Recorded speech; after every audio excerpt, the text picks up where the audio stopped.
With all that goes on in the world of tattoos and the never-ending supply of amazing new artists, getting old ink covered up with fresh new designs is a regular event. The same thing happens in the sign painting custom lettering world. I've had to cover up shadows of old lettering on many occasions, but this one was one of my biggest challenges.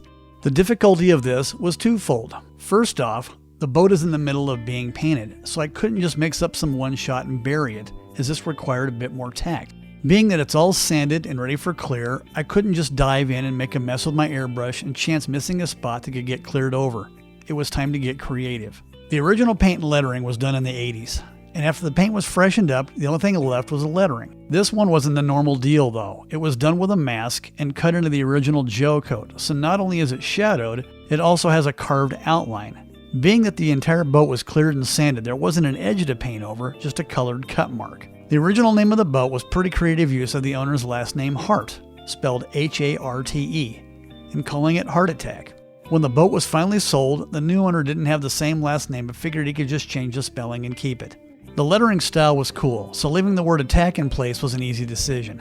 The challenge is going to be covering up the word heart. Respelling it was going to be tough because the letter T was in the wrong place of the original, and I have to cover that. I used some tracing paper so I could sketch and not worry about cleaning my marks off the sanded paint. I used part of the original style, but made the update look a bit more roundy script so I could kick the letter R up to cover part of the original T. Once I had sketched it up, I used some Sorel transfer paper to put my image on the boat. Now the pain of masking it off had to happen so I could add my airbrush highlights without making a mess on the sanded paint. After the colors were done, I grabbed a brush and threw a black outline around the letters. Using a drop shadow had to be done to cover the rest of the cut marks.